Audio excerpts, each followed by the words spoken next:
Families often disagree or face money problems. Still, some manage to stay together and live their daily lives. I don't think it's necessary to decide which is happier. My name is Kelly. Since I was a child, people have called me strange. I don't know what's odd about me. I just think so because others say I am. It's okay to be called strange, but the problem is my parents avoid me because of it. My childhood was lonely. I can read people's minds and know what they're thinking. I don't understand how I do it, but it feels natural to me, like how ordinary people move their hands or breathe. Once, I felt something bad from a coworker my father brought home. I felt we needed to be careful with that person. I warned my mother, but she ignored me. Later, the coworker convinced my father to sign a contract as a debt guarantor. My mother didn't believe my story, but as my father was leaving the table with the coworker, I said, "Something tells me that the phrase joint and several is dangerous. I'm not sure what solidarity means, but be cautious." Because of this, my father decided not to sign as a cosigner. Later, when his colleague went bankrupt and couldn't pay his debts, my father didn't have to take on the burden. Another time, when I was out shopping with my mother, I felt a wave of unease coming from behind me. When I turned around, I saw a man wearing sunglasses and a hat, giving off that uneasy feeling. "Mom, let's go that way," I said. I took my mom's hand, and we walked down a side street. She was confused, wondering what was wrong. As we moved, we heard a shout from the main street, "I've been robbed." The man with the dark vibes had snatched a woman's bag and ran. The woman fell and got hurt. If we had stayed, my mom would have been his target. Because this happened a lot, my parents started to avoid me, thinking I was strange. I felt very lonely. What was normal to me wasn't normal to others. I was the strange, eerie child, so I kept my thoughts to myself. Even when I felt something was wrong, I stopped saying it out loud. I realized that if I didn't say anything, people wouldn't think I was strange. My younger sister Olivia is 4 years younger than me. She's a typical child, unlike me. As I got darker and darker, Olivia became more adorable and cute. My parents clearly preferred her to me. They thought, "Olivia is lovely, but Kelly is dark and shadowy. Kelly is odd, even though she doesn't say strange things anymore." I pretended to be normal to avoid the pain my power caused me. I grew up without my parents' love. Whether it was because my attempts to seem normal made me seem unusual, or because once I was labeled as strange, it couldn't be erased. My sister, on the other hand, was raised with their love. She noticed my parents' coldness towards me and began to look down on me. She used to say, "I don't like being around my sister because it transfers the darkness to me." I'm very attractive, but my sister affects my image negatively. She started saying things to put me down whenever she could. My parents just tolerated her behavior and never corrected her. One day, a scout from an entertainment company approached her. They asked her to join their agency when I was in my 3rd year of junior high, and she was in her 6th year of elementary school. She said, "It's obvious because I'm attractive. They said I could be on TV." My sister was already thinking about a career, which made our parents happy. I told her, "You should take it slow and think about it. I have a bad feeling about this." I didn't want her to get into trouble, so I shared my feelings, which I had kept hidden for so long. My sister, unaware of my unusual ability, said, "Are you jealous because you're not attractive and can't communicate with others like me? Don't be strange and don't stand in my way." Her face turned red and she reached for me. My parents, who knew about my ability, either forgot about it or were too excited to see their younger daughter in the spotlight. They stood by her and accused me. I then decided to remain silent. I told myself that speaking up wouldn't lead to anything good. One day, a student teacher was scheduled to visit my middle school. He was a male college student who wanted to be a physical education teacher. He spoke about his educational dreams and gave a powerful speech to the teachers and students. He became very popular, especially with the female students. As he responded to the loud voices of the female students, I felt a wave of dread wash over me. I had made it a rule to keep my abilities hidden, but when I saw that my classmates were in danger, I decided to break my own rule. I approached a teacher who seemed to understand. I said, "I know this is unexpected, but please believe me and help me." The teacher was confused by my sudden statement, but did as I asked and staked out a specific location after school. I kept the details from the teacher because I knew he wouldn't believe me if I explained everything. The teacher listened to me without needing an explanation. The next day, the whole school was in an uproar.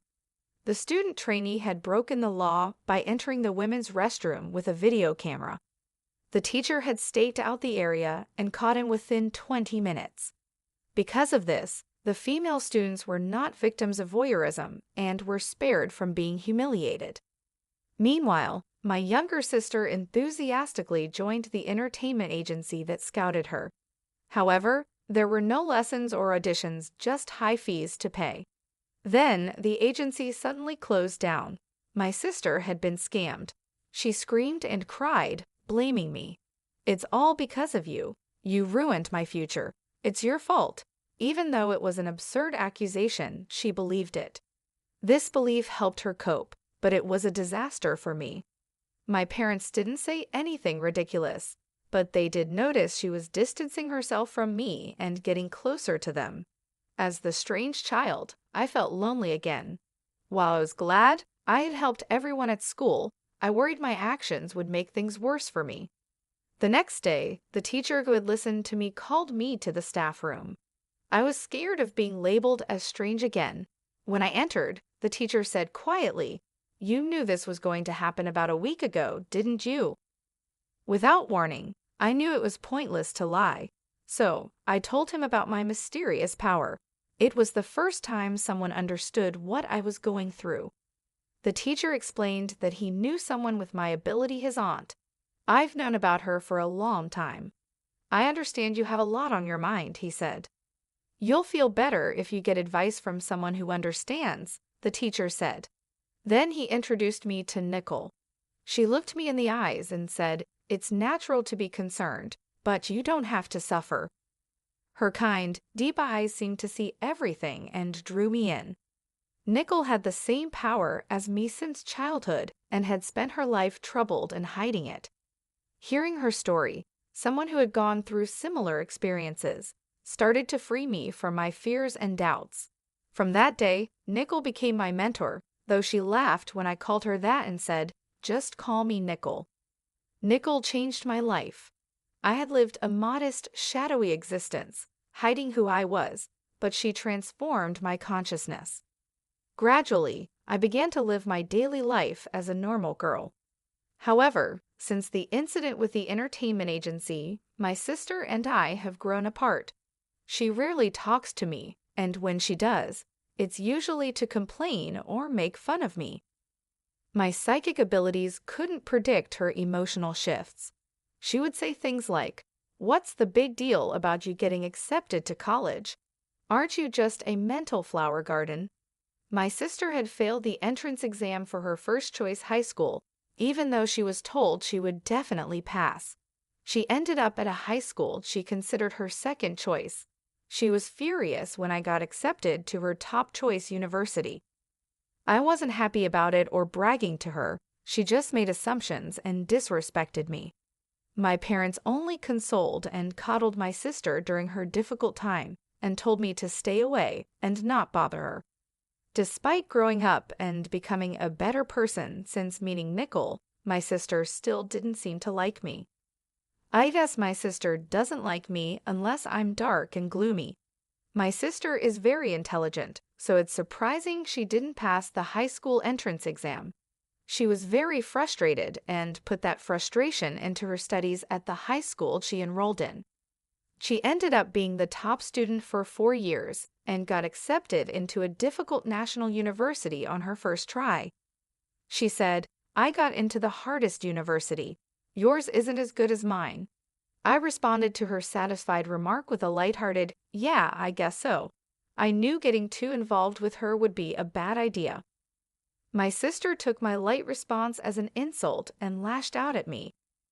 My parents were scared of her temper and could only watch and worry when she got like that. They blamed me, calling me a liar and a troubled daughter. I wanted to argue about which one of us was really the troubled daughter, but I kept quiet because I didn't want to make things worse. Aside from my sister, I was nearing the end of my college career and needed to decide about my life. I'm not as dark and withdrawn as I used to be, but I'm still not sociable and doubt my ability to form successful relationships. My ability to sense people's negative emotions makes it hard. I can understand positive feelings, but negative thoughts hurt me.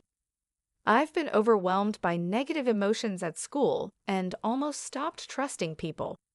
I was worried if I could do well in a corporate job. I talked to my mentor, Nicole, about this. I was sure she had faced similar challenges and wanted to know how she overcame them. She said, "I went through the same difficulties you're facing now. Maybe you should do something like I did." She told me she had spent a long time working as a fortune teller or counselor, helping people with their problems. She said, "With your ability, you can really help others and contribute to the world. Working freelance means you don't have to be part of an organization and don't have to deal with people's emotions or relationships, which you're afraid of. It's the perfect job for people like us." I decided to pursue the same job with my mentor's encouragement. She showed me how to do the job and find customers. Thanks to the internet, I can now work from home. When I told my parents and younger sister that I would work from home instead of getting a job after graduation, they asked, "What exactly is it? What kind of job is it? What type of work is it? Then at least you should do our housework." What about living costs? I expected these questions, but I was disappointed they weren't more supportive. While I understood their expectations for housework and money, it still made me sad. I could see my sister disrespecting me even more in the future, which added to my sadness. So, my life as a work-from-home employee began. There were no job offers at first, and it was a trial and error process. But with my mentor's help, I gradually got work. I couldn't contribute money to the household for about a year, so I focused on housework. My father was not pleased, but my mother was relieved and kept him in check. When I finally contributed money after about a year, my father mocked me, saying, "Huh, you finally got some money, didn't you?" Despite this, the amount of housework I had to do did not decrease, and my life remained the same. 3 years later, my sister graduated from university and decided to work for a foreign company. The pay was good, and she told me, "Unlike you, I'm not a parasite. I work outside the home." She mocked my work-from-home job, saying, "I have no idea what you're doing. Working from home? Isn't that just for fun? You're a parasite in your own home. My pay will increase, and I'm sure I'll be making 15 times more than you. Someone like you could never make that much money." After a year and a half, my sister was promoted to chief and continued to brag about her good salary. However, she didn't contribute anything to the household or help with any chores. She left the laundry, cleaning, meal preparation, and everything else to my mother and me. My mother and I shared the work, but she delegated most of it to me, so I ended up doing almost everything. "Olivia, you need to take better care of yourself," I said. "Instead of spending all your money on yourself, you should help out with the household expenses." She snapped back, "You're a waste of space. You should do all the housework. I'm saving money for my future." My parents sided with her, saying it couldn't be helped because she's my sister. I wanted to stay in my current job because it was comfortable, but I began to wonder what I should do with my life. Then my sister made a shocking announcement. "I'm getting married." There was no warning, and my parents and I were stunned. He's a wealthy man who earns more than $20 million a year. "Oh, I'm sorry I became happy first, sister, but isn't marriage just a pipe dream for someone like you?" She said she'd bring her boyfriend over the following Sunday. When the day came, we were in a state of panic due to the rapid events. The man she brought was young, dressed in a suit and tie, and looked capable. my name is Michael. It's a pleasure to meet you. I've come to propose to Olivia, he said with dignity and politeness. I told you he was wonderful, didn't I? I'll be happy with him, Olivia said. My father, despite being impressed by Michael, asked, Michael, what is your job? I'm currently training at a company owned by a friend of my father's, Michael replied. Olivia explained, his father is the company's president. He is training outside the company to be his successor. Olivia seemed overjoyed at the prospect of marrying the future president of a company. We talked about various topics before Michael left. Despite a few gaps in the conversation, my parents seemed pleased with him. However, I felt a shadow of darkness from Michael. I couldn't explain it, but I felt it. I couldn't stay silent any longer, fearing that marrying a man with this type of darkness would make my sister unhappy. Listen, Olivia, you've only been dating him for less than 5 months. Get to know him a little better before you decide to marry him, I said, feeling alarmed. I couldn't explain and tried to reassure my sister with something vague. What exactly are you talking about, sister? He is a man of great distinction and a future president. You're just upset because you're comparing your situation to my happiness. You're a pitiful person, aren't you? She snapped. My parents also yelled at me to stay out of the way. Such a wealthy man will soon be our son-in-law. You're a nobody, so at least stop interfering with your sister's happiness. It was clear they wanted their daughter to marry a rich man so they could live in peace in their old age. I was filled with rage because I couldn't tell my sister about the dark shadow I sensed around her. In the meantime, they got engaged, and a meeting between the two families took place. My sister's fiance's parents seemed just as respectable as Michael, but I still felt the same dark presence around them. However, the wedding day arrived before I could warn my sister and parents, who were too excited to listen. The president of our company is attending today's reception. Do you know how talented and promising I am? It's a great honor, but you, my stay-at-home sister, can't even imagine how great it is, my sister said before leaving the house, adding her usual words of disrespect. They pledged their eternal love at the hotel's wedding hall and then entered the reception hall. My sister looked happy with a big smile on her face, but I was concerned about how long that happiness would last. The president of the company gave the speech as the guest of honor. It was a congratulatory speech that praised my sister, and she was pleased with it. After the speeches, drinks and food were brought to each table. The food looked delicious, but I began to feel uncomfortable. Nothing had been brought to my table. At first, I thought it was just a delay, but other tables had already received drinks and hors d'oeuvres one after another. It was obviously strange. I was the only one who hadn't received anything. The people at my table noticed and started to feel uncomfortable too. At that moment, my sister came up to me and whispered with a laugh, "Free food is not for people like you. This food is too good for you. Just go home and eat potato chips. Leave our wedding gift and go home." My eyebrows shot up at her outrageous words. The groom was grinning and nodding from his seat. Even my parents pretended to be surprised at first, but then they said, "Well, Olivia is right." I was shocked, and then a surge of anger followed. I can't believe you could be this cruel. Father and mother, how can you accept such rudeness? I said. My parents gave me a bitter look, but didn't scold my sister. I understand. I'm going home, but you'll regret this, I said. What's with that threat? Is it the howl of a loser? My sister mocked. The hall buzzed with excitement at this turn of events when a man stood up suddenly. I'm the groom's brother, Larry. My brother and parents are scum, but the bride is even worse. I can't take it anymore, he said. Larry continued, Father, your company went bankrupt half a year ago, yet you still pretend to be its president. You're trying to take advantage of your daughter-in-law and her family. Michael, you can't be president anymore either. You're unemployed and trying to leech off your wife. The buzz in the hall grew louder at Larry's words. My sister, turning bright red, yelled, What do you mean? You cheated me. What do you mean you're unemployed? Her face gradually turned from red to blue, and her eyes filled with tears.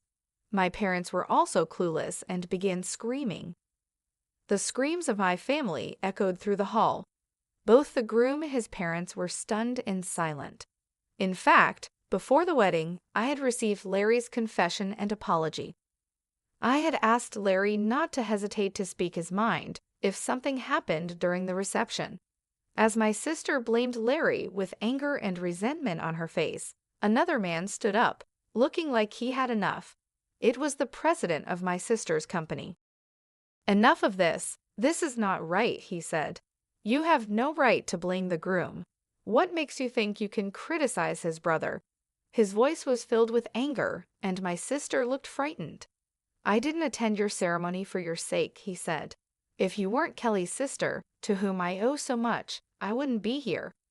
My sister's eyes went wide when the president suddenly mentioned my name. Kelly?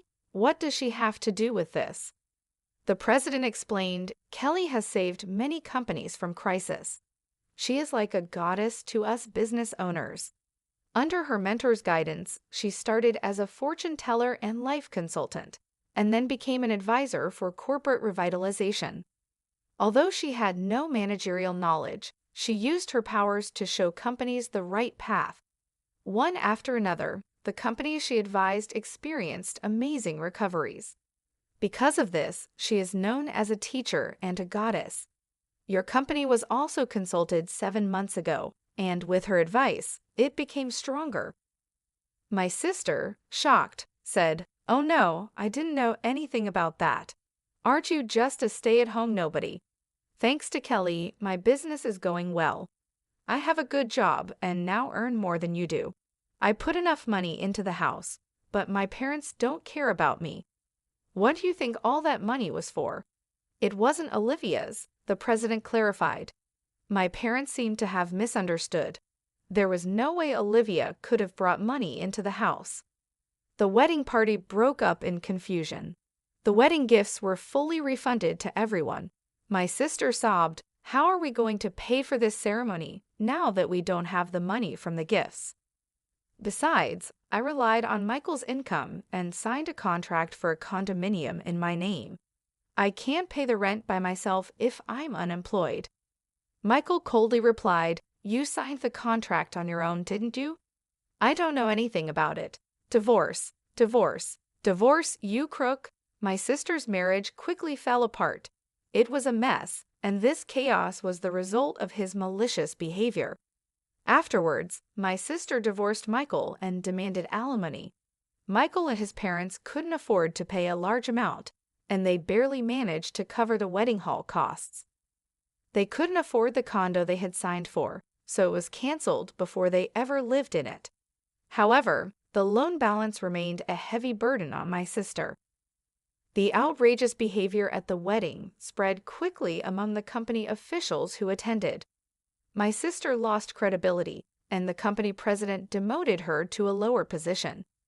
She lost her pride as an elite employee and wanted to quit, but she had to keep working to repay the loan. She ended up doing trivial work in a basement reference room, work that may or may not have been important. Michael and his parents failed in their attempt to leech off my sister.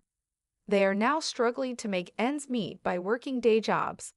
Larry, Michael's older brother, separated himself from his parents and younger brother. My parents easily gave up on my sister when she hit rock bottom and came to me for help. But I said, I don't want to be pushed around by you guys anymore. I'm cutting you off. Goodbye. With that, I left home, signed a lease on a new apartment, and began a new life. I took in my sister, who had fallen on hard times and was struggling to make ends meet. Her salary had been drastically reduced, and she couldn't afford to contribute to our parents' household. Naturally, I also stopped putting money into my parents' house. Unable to lower their standard of living, my parents quickly became exhausted and complained every day. My business is going well, and I am helping many companies and people positively. After the wedding incident, I started dating Larry, and he recently asked me to be his girlfriend. If things continue as they are, marriage is on the horizon. I can't wait to build a happy life with Larry, who has a clear heart